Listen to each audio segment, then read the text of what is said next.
Mga kaibigan, mga kapatid at mga magulang, akala ng marami ngayon na ang aborsyon lang ang ipinagbabawal sa ating pananampalataya sa Diyos. Yun ang akala ng marami, na ang aborsyon lang ang ipinagbabawal ng Diyos sa kaniyang mga kautusan. Sa palatuntunan ngayon, ating ihahayag sa inyo na pati ang kontrasepsyon, ipinagbabawal din po ito, mga kaibigan at mga kapatid. May nakita po tayong mga debate na pakinggan sa mga radios na ang tinututulan lang nila ay yung abortion. Tama, mali po ang abortion. Pero hindi nyo siguro alam na pati ang kontrasepsyon, mga kaibigan at mga kapatid. Sa aral po ng Katoliko, hindi lang abortion ang masama o kasalanan, pati din ang kontrasepsyon. Bakit tatalakayin po natin ito? Dahil ang dami sa inyo ngayon ang nalaman ay yun lang aborsyon, na ito ay mali. Hindi ninyo alam na pati ang kontrasepsyon ipinagbabawal din sa ating pananampalataya sa Diyos. Sa Biblia, mga kaibigan, mga kapatid. Bakit hindi nila alam ang mga talata ng Biblia na nagpapatunay na ang kontrasepsyon ay ipinagbabawal at ito'y kasalanan, mga kaibigan at mga kapatid?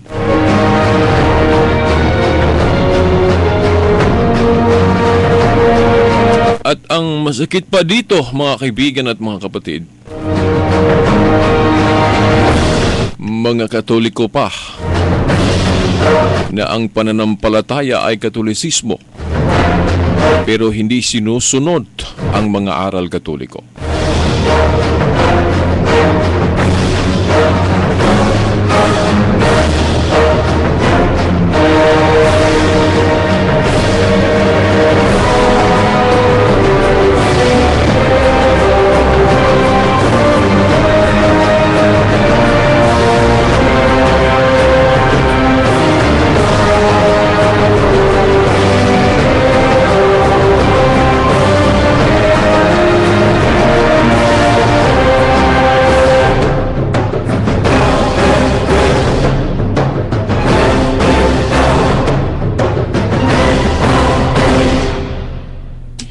Mga kaibigan, iba po ang ating palatuntunan ngayon. Hindi natin inuuna ang ating intro.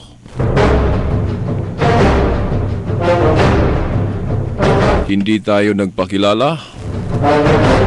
Hindi tayo naghahayag sa mga unang mga mensahe para sa ating palatuntunan. Bakit ito ang estilo natin ngayon? Dahil urgent po ito.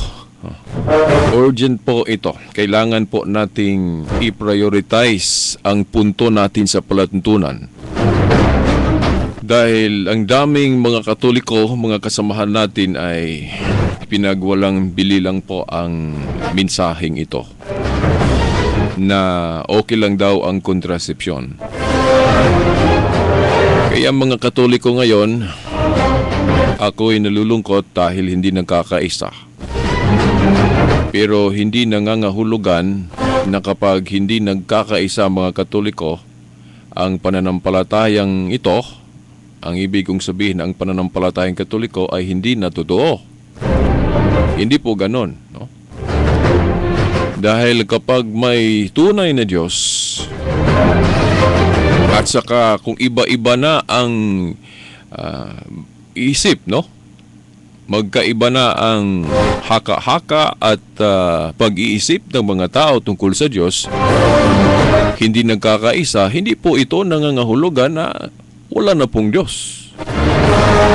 Hindi po nating gawing basihan na kapag ang mga tao ay hindi nagkakaisa sa pananampalataya sa Diyos, gawin na nating pruweba na walang Diyos. Hindi po ganon. Ang problema po ay nasa ating mga tao.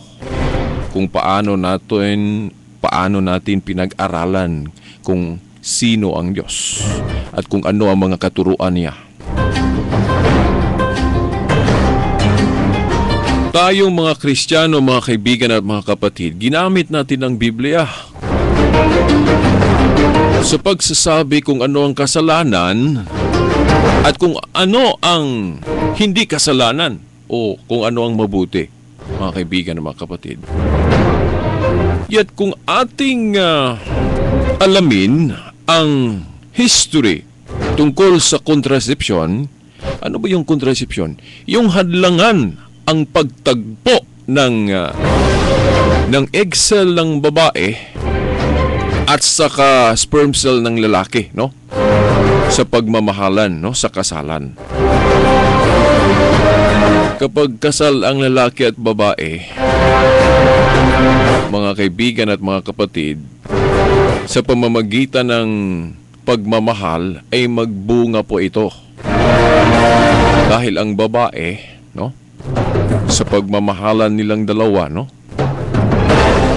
Pagkatapos sila ikinasal, well, ang natural law po, mga kaibigan, mga kapatid, ang pagmamahalan nila, na i-express po nila ito, at ang natural law po na mangyayari po dyan, mga kaibigan, mga kapatid,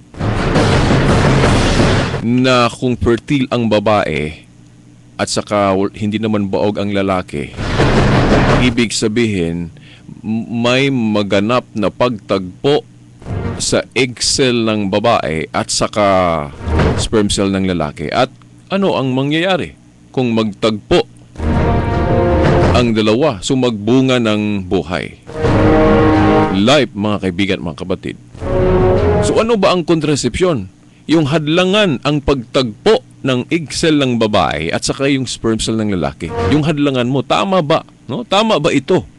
Dito sa Biblia, kung babasahin natin. Mali po ito, mga kaibigan at mga kapatid. Mali po ito.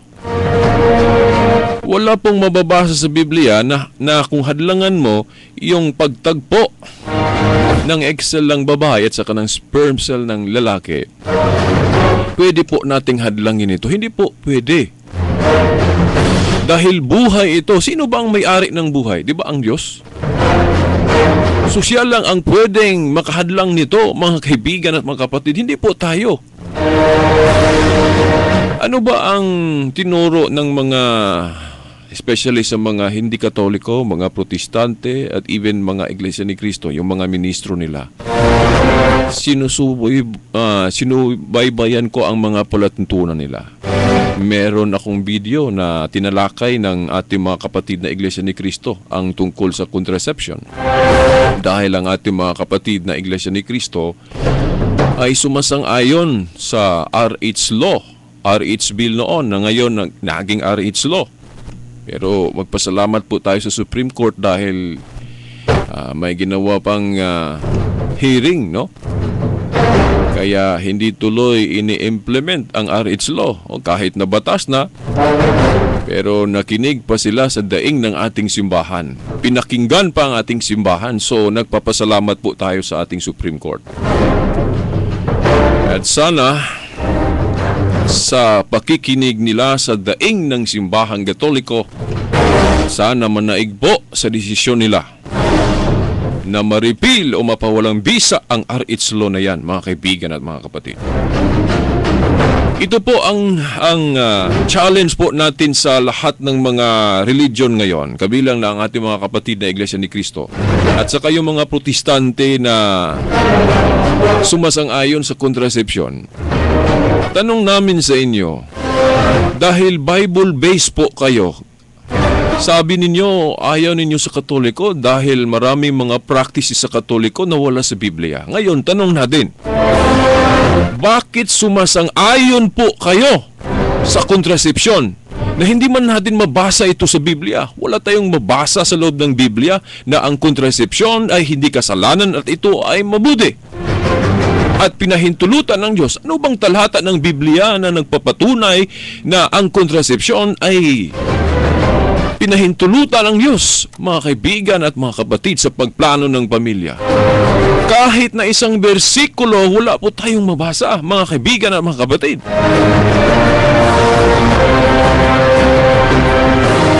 At ang mabasa natin dito sa Biblia ay yung reverse. Na ang kontrasepsyon, ano ba yung kontrasepsyon, mga kaibigan, mga kapatid? Yung hadlangan, ang pagtagpo ng egg cell ng babae at saka sperm cell ng lalaki sa pagmamahalan, sa paglalove making nila, mga kaibigan at mga kapatid. Wala pong mabasa dito sa Biblia na pwede nating hadlangin ito. Wala.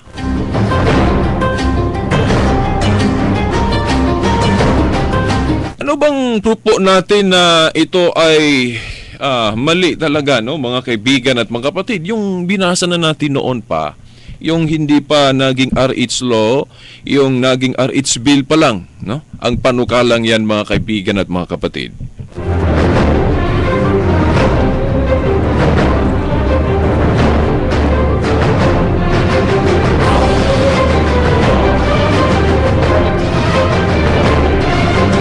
Yung sa Heneses Kapitulo 38, versikulo 8 hanggang 10. Uulitin ko. Yung sa Heneses Kapitulo 38, versikulo 8 hanggang 10. Si Unan po, mga kaibigan at mga kapatid, nagtataka ko bakit hindi nila itinuturo ito. Bakit hindi nila itinuturo sa kanilang mga palatuntunan o sa mga sermon o sa mga Bible studies nila, bakit hindi nila ituturo ito? Ibig ba sabihin, hindi nila gustong ituro ang ayaw nilang ituro? Dahil pabor sila sa kontrasepsyon? Mga kaibigan at mga kapatid, yun ba ang ibig sabihin nila? Dahil hindi nila gusto ang aral na ito, ayaw nilang ituturo? Yun ba ang gusto nila? So, hindi nila ituturo lahat. Yung gusto lang nilang ituro. Naalala ko tuloy yung sinabi ni Saint Augustine, sang santong Katoliko, na kung naniniwala daw ang tao sa gospel, kung naniniwala daw siya sa gospel, sa ebanghelyo ng ating Panginoong Jesucristo, pero pipiliin lang niya ang gusto niyang susundin, hindi daw totoo na ang tao na yon ay naniniwala talaga sa gospel. Ang pinaniniwalaan daw sa taong yon ay ang kanyang sarili. Dahil kung totoong naniniwala ka sa gospel o sa mga nakasulat sa Biblia tungkol sa mga aral ng Diyos, hindi lang natin pipiliin kung ano ang gusto natin. Lahat na gusto ipagawa sa Panginoong Diyos sa atin, gagawin natin. Kung ano ang ipinagbabawal niya, talagang ipagbabawal natin. At kung ano ang ipinahintulot niya, ipahintulot din natin. So, kung may gospel, may talata ng Biblia, turo ng Biblia na hindi natin susundin, yung gusto lang natin ang susundin natin, ang pinaniniwalaan natin, ang ating sarili, hindi po ang buong gospel. Dahil ang gusto mong masunod. Yung hindi mo gusto sa gospel, hindi mong sundin. So ano ang Diyos mo? Ano ang pinaniniwalaan mo? Ang sarili mo, hindi ang gospel. Dahil ang gospel, it demands all. Na ang lahat ating tutuparin, hindi po yung isa lang, dalawa lang, naturo, undi ang lahat po, mga kaibigan at mga kapatid. Anong sabi ng ating Panginoong Jesucristo? Lahat po, susundin ninyo kung ano ang inaral ko sa inyo, mga kaibigan at mga kapatid. Bakit pipiliin lang natin?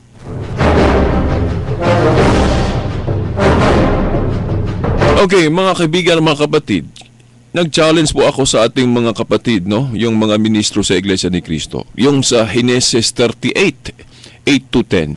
Yung si Unan. Contraception po ang ginawa ni Unan dahil hinahadlangan niya ang pagtagpo ng egg cell ng babae at saka yung sperm cell niya. yung contraception na tinawag nating natural contraception. O, dalawa kasing klaseng contraception, yung natural at saka yung artificial. Yung sa pagplano din sa pamilya, dalawa ding klase. Yung natural family planning at saka yung artificial o contraceptives, no? Yung mag-contraception, no? Pero ang sa Katoliko lang ay yung natural family planning.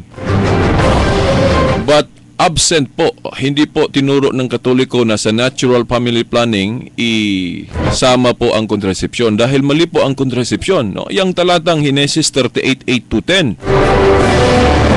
Nag-withdrawal, no? Nag-withdrawal si Unan dahil hindi niya gustong makaanak siya sa babaeng asawa ng kanyang kapatid.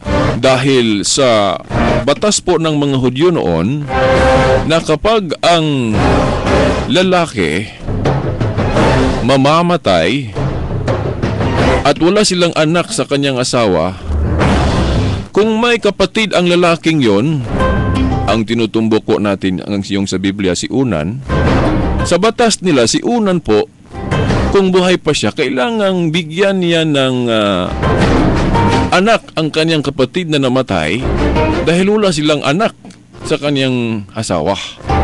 So, ibig sabihin, ang kapatid na yung tinutumbok natin sa Biblia, si Unan, dapat niyang bigyan ng anak ang kanyang kapatid na namatay sa pamamagitan ng pagsisiping sa babae na tinatawag nating iniwan na ng kaniyang husband dahil patay na.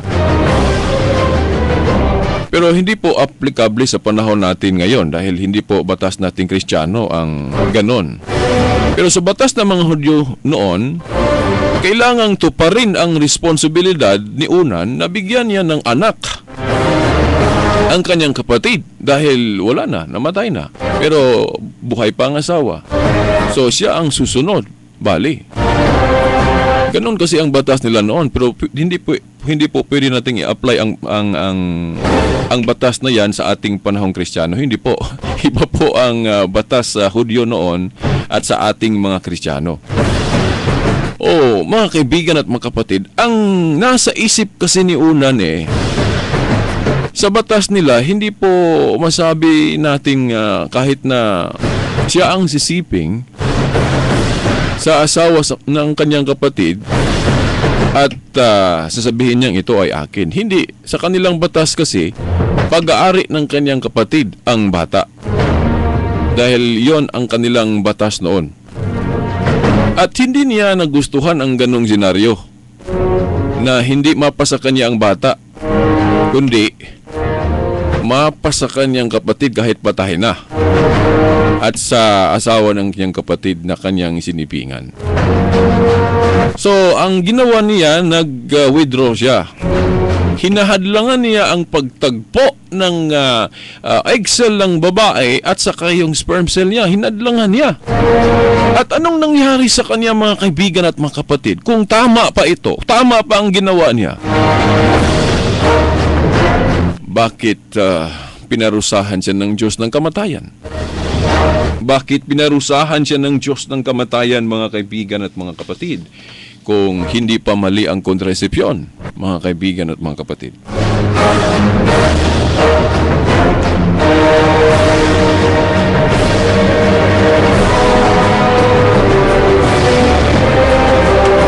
Pinarusahan ng Diyos si Unan ng kamatayan.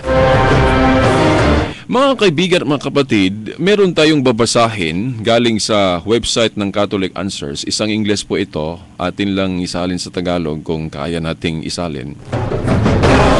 Dahil baka iisipin ninyo na pinarusahan ng kamatayan si Unan sa Diyos dahil hindi niya tinupad yung responsibilidad niya bilang kapatid na kailangang bibigyan niya ng anak ang kaniyang kapatid na namatay, na buhay pa ang asawa.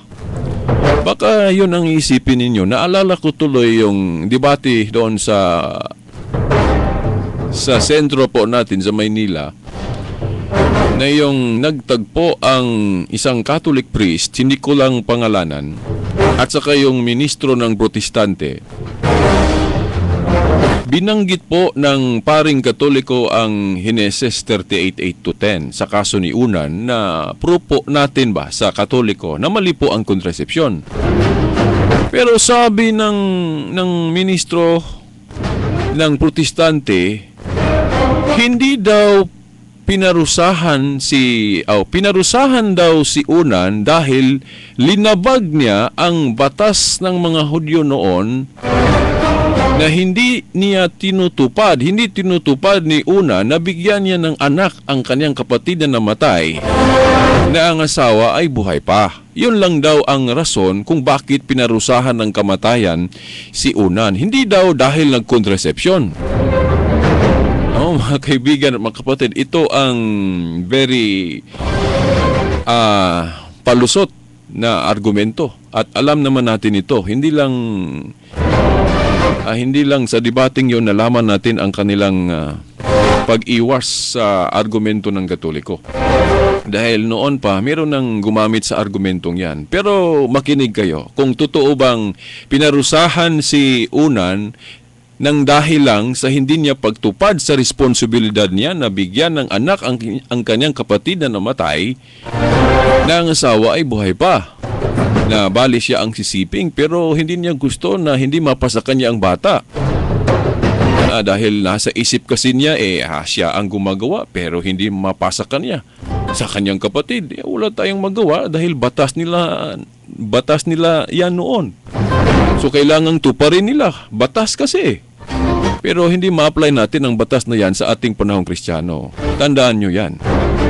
Sinusundan lang natin ito dahil ito ang porsyon, bahagi ng Biblia na tinuruan tayo ng Diyos na ang kontrasepsyon po ay mali.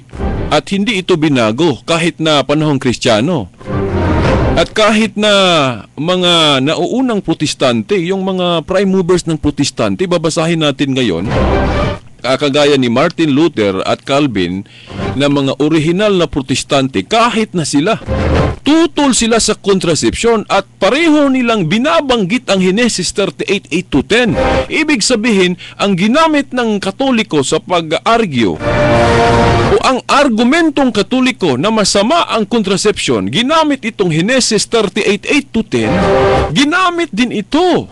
Binabanggit din ito sa mga naunang Protestante, kagaya ni Martin Luther at John Calvin, mga kaibigan at mga kapatid. Pero bakit iniwanan nila ang turo na ito? Bakit binago nila, mga kaibigan at mga kapatid? Babasahin po natin ang nakasulat dito, no, sa column ng Catholic Answers About Contraception, mga kaibigan at mga kapatid.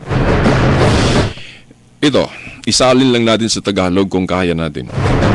The biblical penalty for not giving your brother's widow children was public humiliation, not death. Deuteronomy 25 verse 7-10. So anong ibig po sabihin dito? Binasi ang pahayag na ito sa aklat ng Deuteronomio, no? Nasa Biblia po ito. Deuteronomio Kapitulo 25, versikulo 7 hanggang 10. The biblical penalty for not giving your brother's widow children was public humiliation, not death. Sa Biblia daw, ang parusa sa taong hindi niya tutuparin ang kanyang responsibilidad na bigyan ng anak ang kanyang kapatid na namatay, ang parusa po hindi kamatayan. Hindi kamatayan, but public humiliation lang. Yung ipahiya ka lang, no? Ipahiya ka lang sa harap ng publiko pero hindi ka papatayin. Yun ang parusa mo, hindi ka papatayin. Kung yan ang kasalanan mo, hindi mo natupad yung obligasyon mo na bigyan ng anak ang kapatid mong lalaking namatay, na buhay pang asawa. Ang parusa po sa inyo, hindi po kamatayan, but public humiliation, yung ipahiya ka lang sa publiko.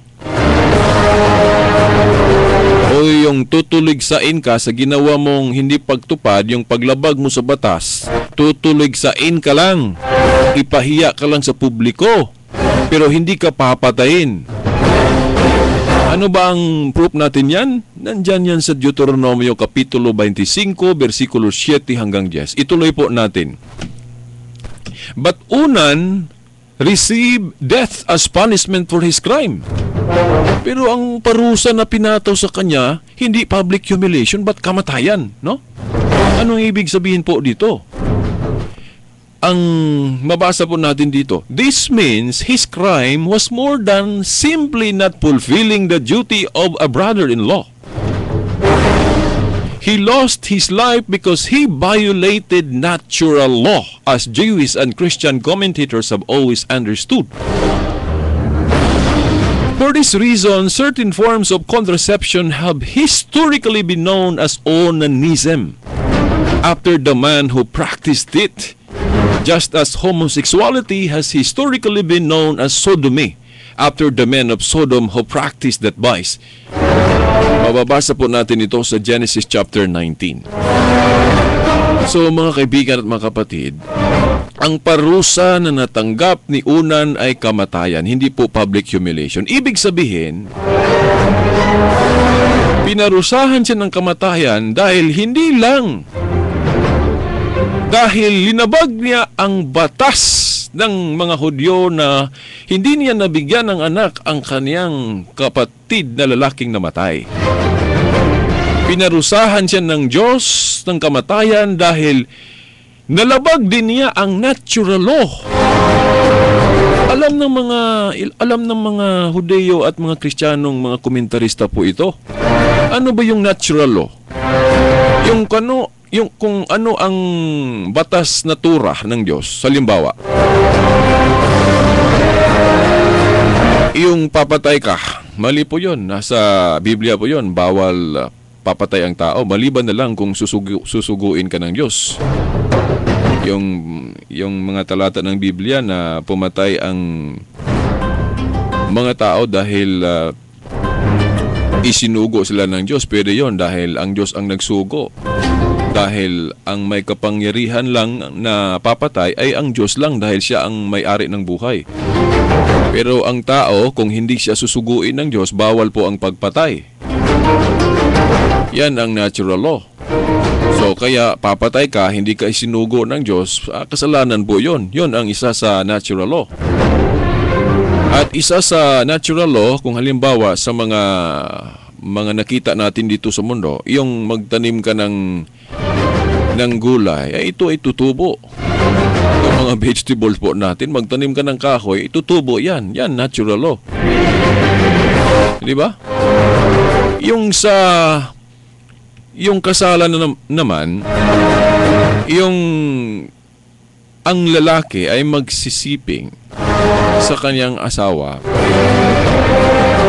Ang natural law po niyan na magtagpo ang egg cell ng babae at saka ng sperm cell ng lalaki. Yan ang natural law diyan, mga kaibigan at mga kapatid. Kapag magtagpo na ang egg cell ng babae at sperm cell ng lalaki, ibig sabihin may bagong buhay na magawa. Kapag hadlangan ng tao ito'y labag na sa batas na tura. Labag na sa batas na tura. Dahil tayong mga tao, wala tayong karapatan na hadlangan ang pagtagpo. Na yun, mga kaibigan, mga kapatid. Buhay po ito. Sa Diyos po ito. Wala tayong karapatan. Kaya si Unan, nag-withdrawal siya. Hinadlangan niya ang pagtagpo ng egg cell ng babae at sa kanyang sperm cell. Nagalit ang Diyos, pinarusahan siya noon ng kamatayan. Nalabag niya ang natural law, hindi lang yung batas ng mga Hudyo na hindi niya natupad. Na hindi niya natupad yung pagbigay ng anak sa kanyang kapatid na lalaki na namatay. Kasalanan niya yon dahil batas nila yon. Pero hindi lang yon. Dahil kung yun lang ang dahilan na pinarusahan siya, ang tanong natin, bakit kamatayan ang natanggap niyang parusa? Hindi public humiliation. Dahil sa batas ng mga Hudyo, hindi kamatayan ang ipapataw sa inyo kung yan lang ang kasalanan mo. Hindi. Public humiliation lang. Ibig sabihin, hipahiya ka lang sa publiko, hindi ka papatayin. Yun ang batas nila noon. Pero bakit pinatawan siya ng Diyos ng kamatayan? Dahil nalabag niya ang natural law. Ano ba yung natural law? Yung contraception ay mali. Ano ba yung contraception? Yung hadlangan mo ang pagtagpo ng egg cell ng babae at saka ng sperm cell ng lalaki. Ito po ay nakalulungkot. Dahil noon pa tinuro na ito ng Katoliko. Pero maraming mga Katoliko ang hindi nakapasa. Nito mga kaibigan at mga kapatid. Ako'y humingi ng paumanhin po sa inyo lahat dito mga kaibigan at mga kapatid. Dahil ito ang turo natin. Ito ang turo natin. Baka matauhan na tayo ngayon. Baka magbago na tayo ngayon kung ating suriin itong mabuti. Dahil hindi po basta magtuturo ang Iglesia Katolika ng isang turo na mali, mga kaibigan at mga kapatid. Biblical po ito. Ito, sa kaso ni Unan. But Unan received death as punishment for his crime. This means his crime was more than simply not fulfilling the duty of a brother-in-law. He lost his life because he violated natural law, as Jewish and Christian commentators have always understood. For this reason, certain forms of contraception have historically been known as onanism. Tinawag itong kasalanan na ito na onanism. Kagaya ba na yung homosexuality noon, no, na mababasa natin sa Biblia, ang tawag natin sa kasalanan noon, no, sodomy. Yung nangyari sa Sodom at Gomorrah, na yung homosexuality ay nag-proliferate. Diba? Ang tinawag natin sa kasalanan na yon sodomy. Yung contraception naman, onanism. Kasalanan po yon, mga kaibigan at mga kapatid. Then, ano pang mabasa natin dito? Sabi dito, contraception was so far outside the biblical mindset and so obviously wrong that it did not need the frequent condemnations other sins did. Scripture condemns the practice when it mentions it. Once a moral principle has been established in the Bible, every possible application of it need not be mentioned. For example, the general principle that thief is wrong was clearly established in Scripture. But there's no need to provide an exhaustive list of every kind of thief. Similarly, since the principle that contraception is wrong has been established by being condemned when it's mentioned in the Bible, every particular form of contraception does not need to be dealt with in Scripture in order for us to see that it is condemned. Bakit binanggit po dito ng Catholic Answers ito, mga kaibigan at mga kapatid? Dahil meron po kasing mga gustong lulusot sa aral ng Katoliko na yan na mali ang contraception. Sabi nila, Veritas, wala namang mababasa letra por letra na ang contraception ay pinagbabawal. Gusto nilang ipabasa ang salitang contraception nang dahil daw hindi mababasa letra por letra ang salitang contraception, sabi nila, ito ay okay na. Wala daw mababasa na labag sa aral ng Biblia ang kondom, palaygit at saka yung pills, hindi daw mababasa na labag yon. So sabi nila, okay lang ito dahil hindi po mababasa na ipinagbabawal ang mga contraceptives na yan. Talagang lulusot sila, di ba mga kaibigan, mga kapatid? Malinaw, no? Sabi po dito, contraception was so far outside the biblical mindset. Wala naman tayong mababasa na okay ang contraception sa Biblia, no? Di ba? Pero hinanapan nila tayo ng letra por letra. Bakit, no? Tanong natin, may bababasa ba sa Biblia na gagamit tayo ng kondom? Papalaygay tayo? Gagamit tayo ng pills? Meron ba yan?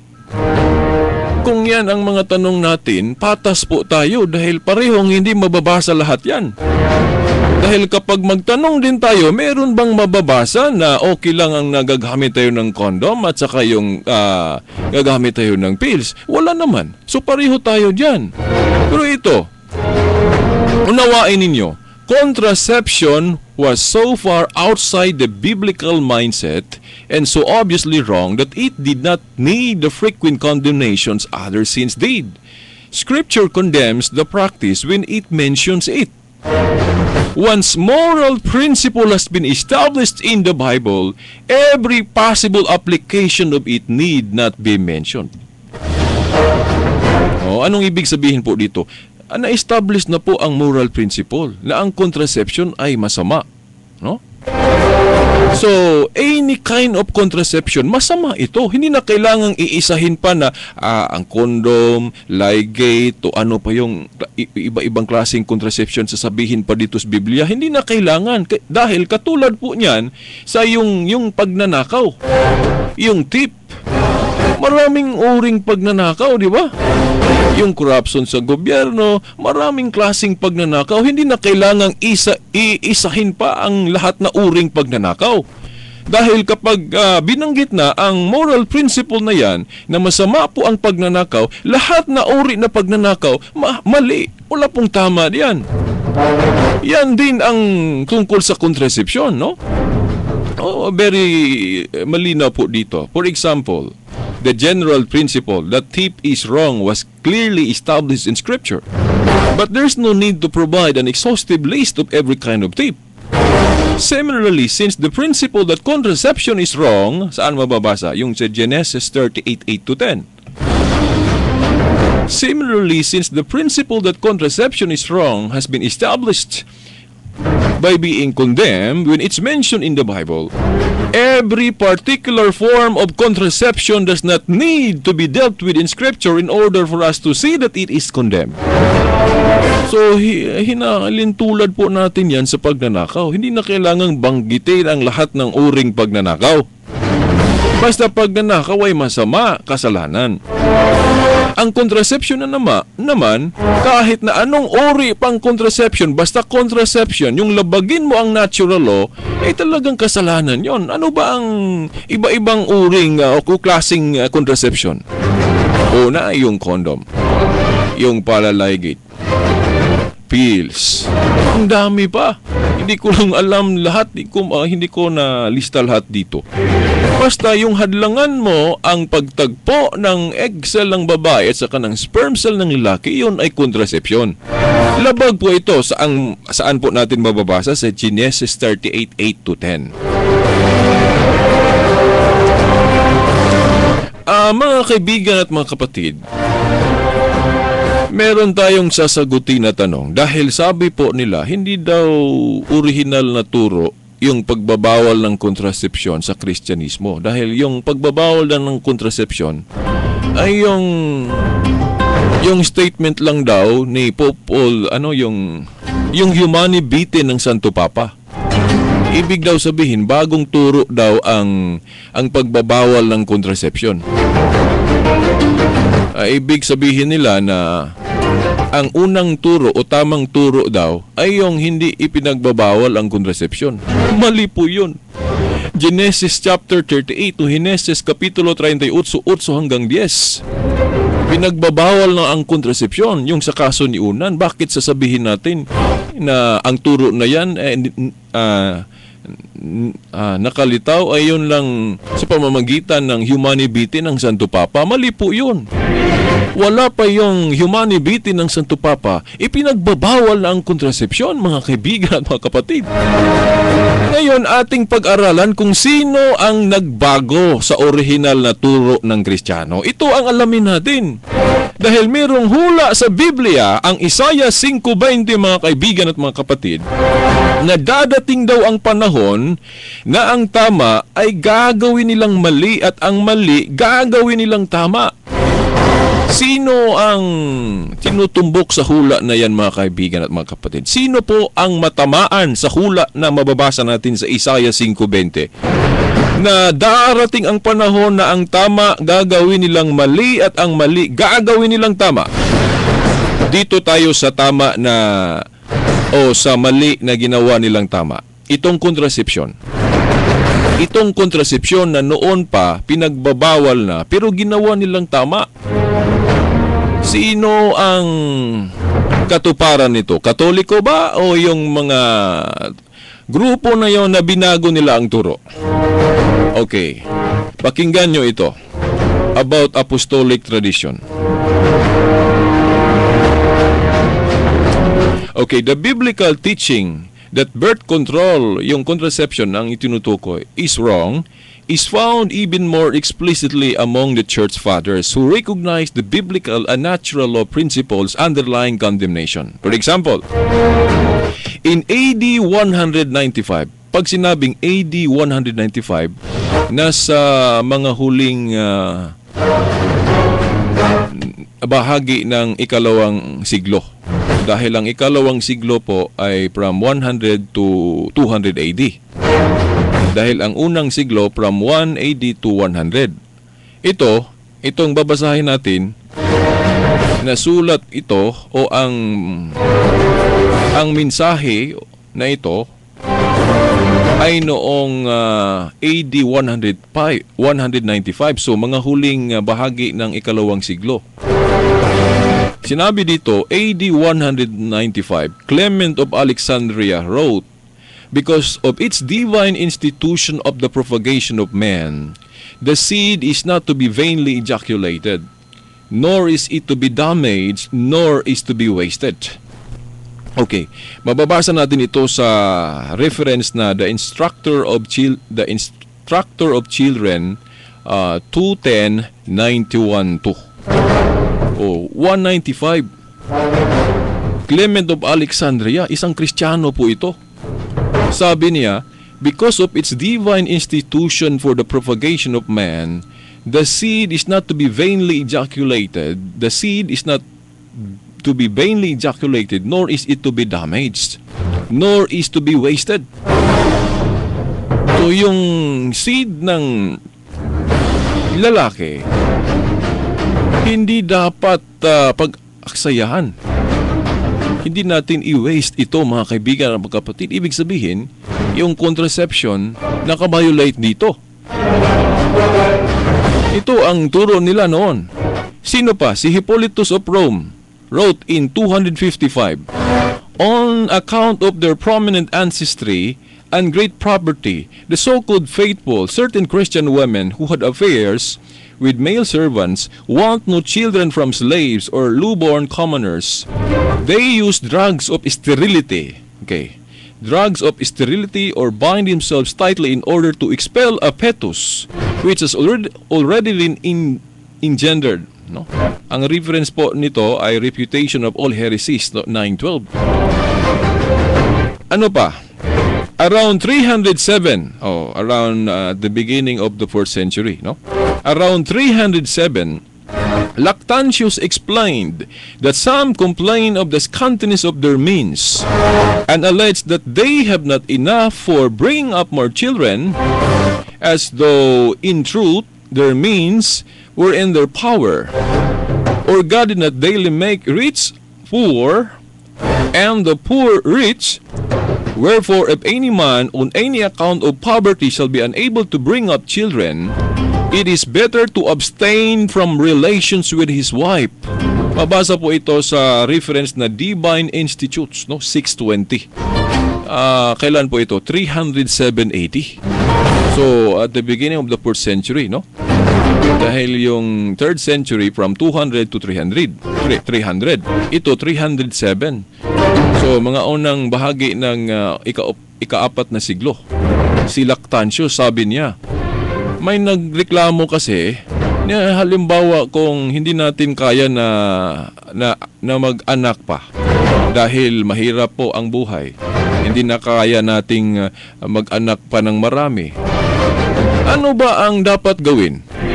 Ang sinabi po dito, turo nila noon sa Kristyanismo ito. Anong sabi? Wherefore, if anyone on any account of poverty, no, kung ang dahilan ay yung kahirapan, If anyone on any account of poverty shall be unable to bring up children, kung hindi kaya na mag-anak pa dahil walang ipapakain, it is better to abstain from relations with his wife. Hindi po contraception. Natural family planning, yung abstinence. Tama po ang Katoliko, abstinence ang tamang gagawin sa isang Kristiyano. Pero hindi natin kayang gawin ito. Pero turo itong Kristiyano. Pero binago lang natin dahil gusto natin, di ba? Kaya hindi natin natupad yung Lord's Prayer, yung dasal na tinuro ng Panginoon sa atin. Ama namin nakasalangit. No, yung sinabi natin, Our Father, thou art in heaven, hallowed be your name, your kingdom come, your will be done. Yung will be done, yung gusto ng Diyos, yung batas ng Diyos, hindi natin tuparin dahil ang gusto natin gagawin, di ba? Tama ba yun, mga kaibigan at mga kapatid? Huwag niyong kalimutan yung sinabi ni Saint Augustine na kapag maniwala po tayo sa gospel, lahat paniwalaan natin, huwag lang pipiliin natin. Yung ayaw natin, hindi natin tutuparin. Ang nangyari tuloy, hindi ang gospel ang pinaniwalaan natin, kundi ang ating mga sarili. Dahil ang gusto nating tuparin. Hindi yung turo ng Diyos.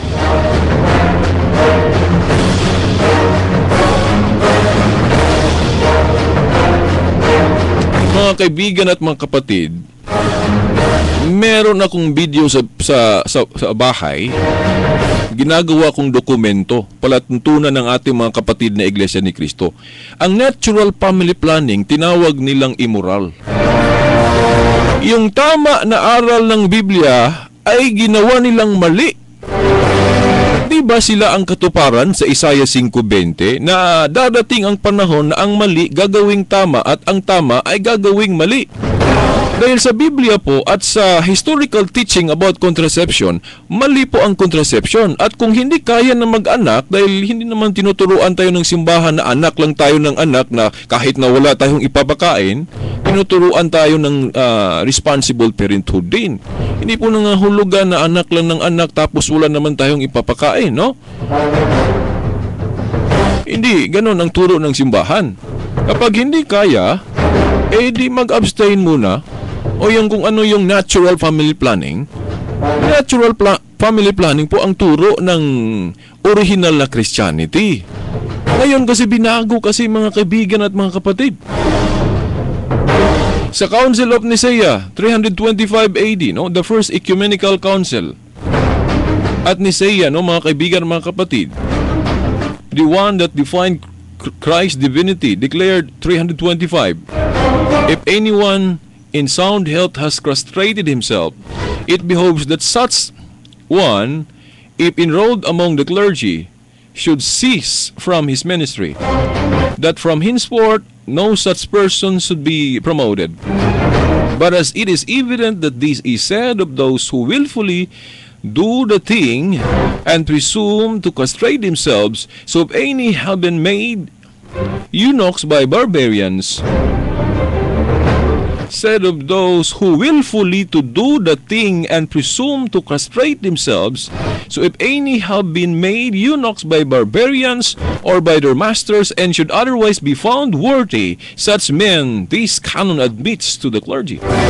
Binabanggit po dito na yung may similarity ba na contraception ay talagang bawal po. Hindi po ito pinapayagan noon pa, no, mga kaibigan, mga kapatid.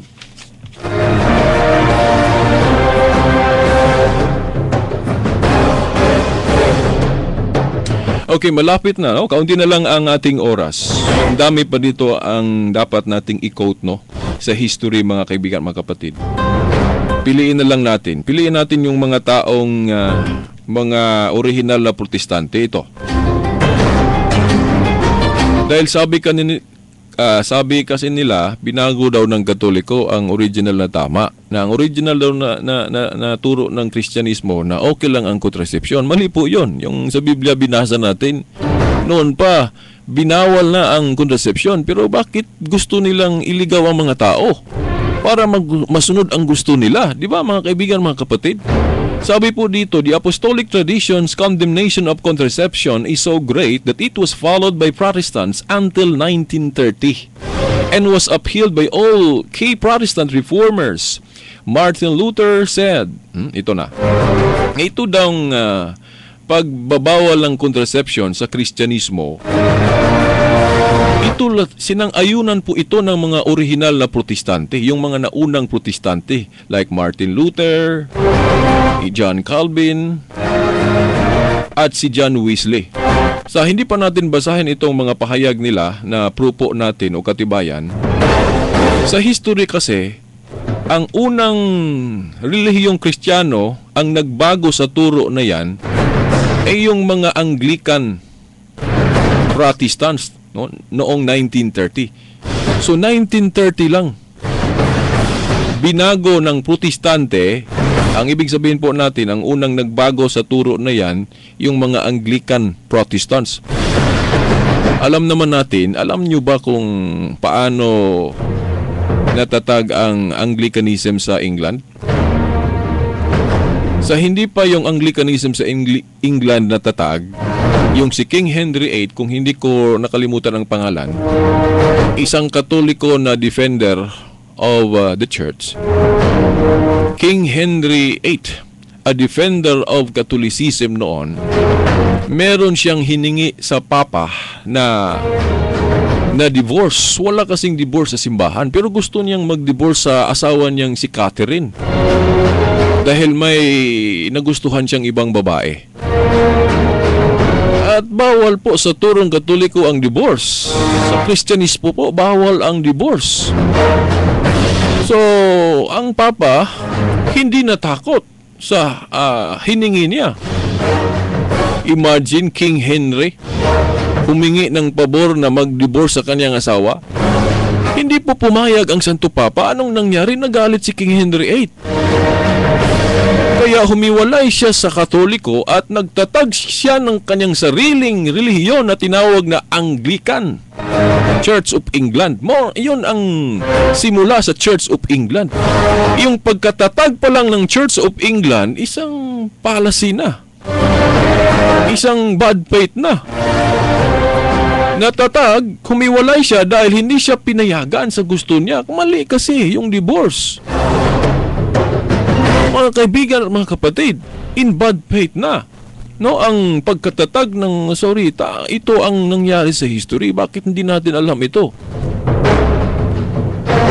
So, yung pagkatatag ng Protestantismo na Anglicanism in bad faith na dahil hindi pinayagan ang gusto ni King Henry VIII ng Papa na yung gusto niyang makipag-divorce sa kanyang asawa na si Catherine, nagalit at humiwalay at nagtatag ng sarili niyang relihiyon, yung Anglicanism, yung Church of England.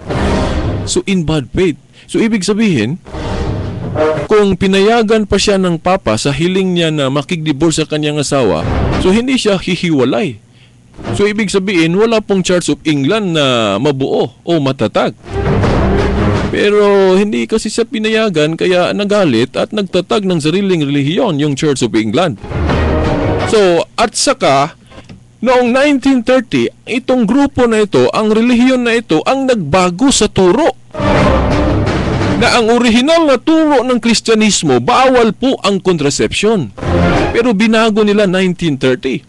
Ano ba ang prupo natin? Ano bang katibayan natin na ang mga naunang protestante po ay tutol sa contraception? O ito na, si Martin Luther. Martin Luther said, yung ama ng protestantismo, binanggit niya ang talatang binanggit ng simbahang Katoliko, yung sa Genesis 38:8-10, yung contraception na ginawa ni una na withdrawal or coitus interruptus sa Latin. Ito.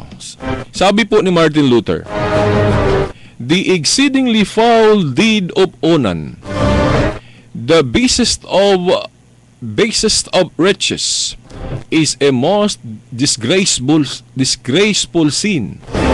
It is far more atrocious than incest and adultery. We call it unchastity. Hindi ko na ituloy dahil wala na po tayong panahon. So si Martin Luther po, tutol po sa contraception. Ano pa? Si John Calvin po, the voluntary spilling of semen outside of intercourse between man and woman is a monstrous thing. Monstrous thing. Deliberately to withdraw from coitus in order that semen may fall onto the ground is doubly monstrous. For this is to extinguish the hope of the race and to kill before he is born. Wala na po tayong oras. Diretso na tayo kay John Wesley. Isa ding ama ng protestante. Mga naunang protestante. John Wesley, sabi niya, those sins that dishonor the body are very displeasing to God, and the evidence of the vile affections. Observe the thing which he, unan, did displeased the Lord, and it is to be feared. Thousands, especially of single persons, by this very thing, still displease the Lord and destroy their own souls. Pareho nilang binanggit ang nangyari sa panahon ni Unan, na mali yung ginawa ni Unan dahil labag sa natural law. So mga protestante po ito, mga kaibigan at mga kapatid.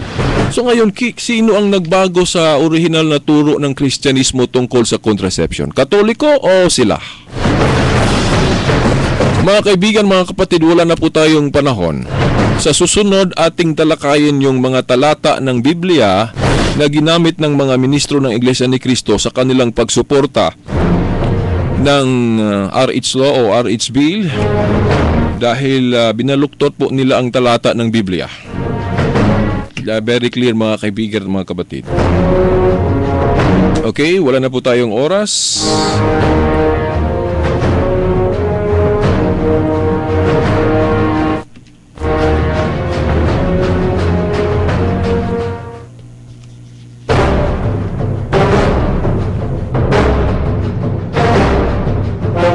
Okay, sa pangalan na lang ng ating mahal na ina, Mother Mary, sa lahat ng ating mga church officials, sa pangalan ng ating mahal na Papa at mga obispo, ito ang kapatid nyo sa palatuntunang ang liwanag sa pananampalatayang Katoliko. Kapatid na Shelbert Dondoyano Sr. Alas Veritas, kasama sa ating mga kapatid sa technical side, Danny Luda Tax Ilumba, sa lahat ng ating mga kaibigan dito po sa istasyon ng RMN Dipolog, hanggang sa susunod na linggo. Sa ngalan ng Ama, ng Anak at ng Espiritu Santo. Amen.